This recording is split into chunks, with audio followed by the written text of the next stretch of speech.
Hey, it's Laura, and in this video we are going to talk about a really great tool called the communication wheel, because communication is such a big deal.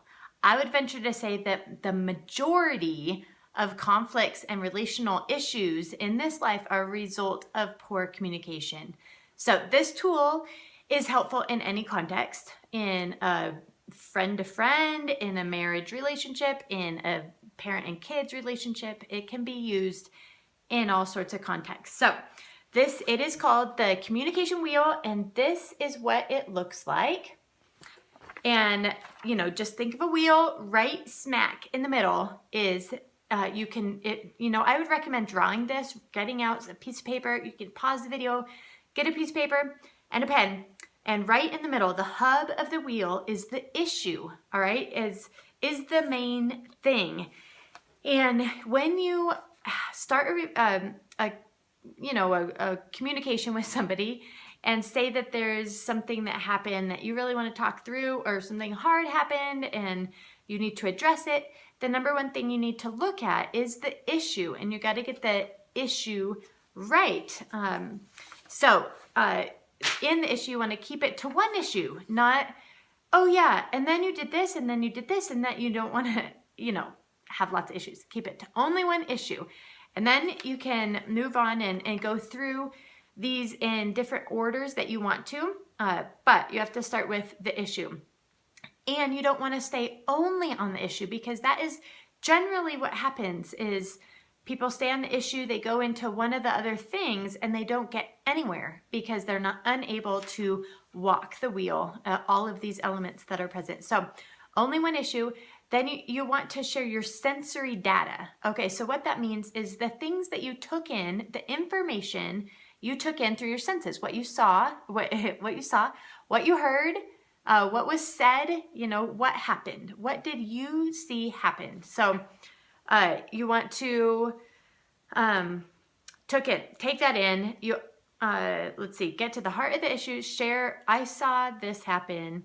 All right, then you want to not just stay in these two things, which is our tendency to stay in the issue and the sensory data. Well, I saw this, especially with kids, this is what they'll do. They'll go back and forth and you did that and you did that. And that's where you stay. And you can't get anywhere in resolving conflict or having good communication if you stay there. So you want to move on to thoughts and feelings. All right, so you want to share your thoughts. When that thing happened, that issue, and you saw this happen, the sensory data, what did it make you feel? Your thoughts. Okay, thoughts. What did it make you think? You take ownership of yourself. It's not someone else's fault what you're thinking. You're choosing to think what you think. And then how did you interpret the things that you saw? So what did it make you think? How did it make you feel? All right, so moving into the feelings, and take ownership of your feelings too, because our feelings are our feelings. They're not anybody else's feelings. So you would say something like, I felt sad, or I felt frustrated, or I felt disrespected when this happened. So, all right, only one issue, sensory data, thoughts and feelings. So you want to go through all those. And then the last are wants and actions. So wants, share what you want to happen. What do you want to happen with them, or with you, or with your relationship?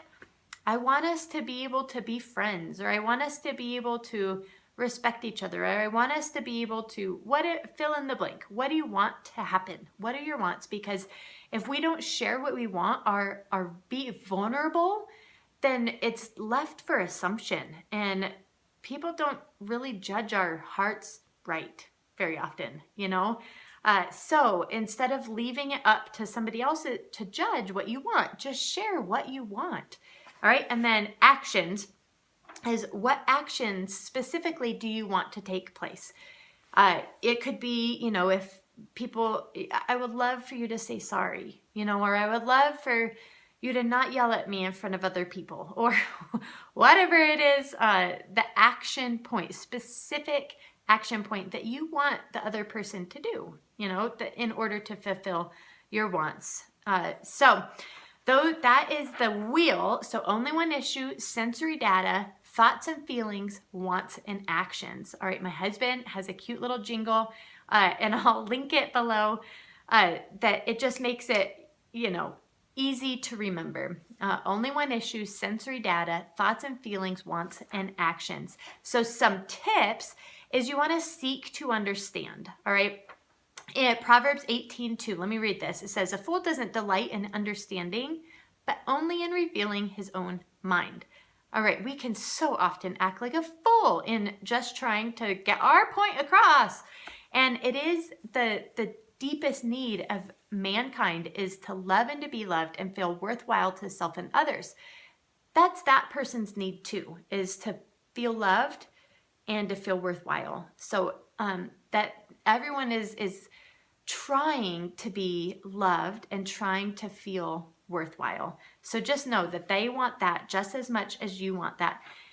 And really, most conflicts arise when we don't understand, when we don't take the time to understand where somebody else is coming from. When we're just trying to tell them, we want them to understand where we're coming from, but we won't really try to understand where they're coming from and put ourselves in their shoes. So ask God to give you strength and perspective to think of things, to step outside of your own emotions and think about things the way that if you were in their shoes, what would be going on. But try not to assume motives of why they are doing what they are doing or what they have done. Just don't assume motives, because there's no way. If you have a question, ask, all right? If you're thinking this is why they did something, bring it into the light, because yucky things grow in the dark, mold and yucky, all right? So bring it into the light and say, why did you do this? Because then chances are the light will go on and you'll see it really wasn't as evil and malicious as you thought it was. Okay, so seek to understand. Help me understand what you were thinking or why you would do this, not in a, down-putting type of way, but what did you mean by that? Use lots of what questions, all right? Speak for self is the other tip. Use I statements. So you want to try not to point the finger and, just stay away from finger pointing, and take responsibility for your own thoughts, feelings, wants, actions, for your own, what you did, your own issues. So speak for yourself using I statements. And then the last tip is listen. All right, ask leading questions. Don't try to jump in and fix them. Don't try to jump in and give your autobiography. Just listen and invite them. Would you tell me more? Tell me more. How did that make you feel? Tell me more. And just keep asking until they'll be like, there, yeah, whew, thanks for letting me get that off my chest. And usually you finally get to the heart of things if you keep asking, tell me more. What else? Is there something else? And establish eye contact, and use healthy nonverbals like nodding and smiling, not this like, sit back, like, type of attitude. Try not to give dirty looks type of thing. So acknowledge you're listening. Yes. And then summarize what you think that they said. So let me see if I understand. You felt such and such disrespected when I said that in front of so-and-so or whatever.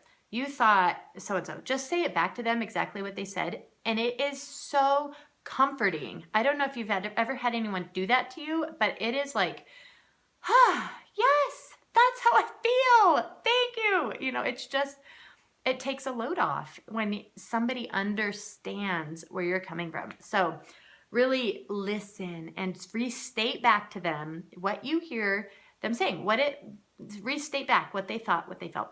So these are helpful tips. I hope that the communication wheel is helpful. Practice using it. It is really helpful to write out the wheel before trying to walk it through.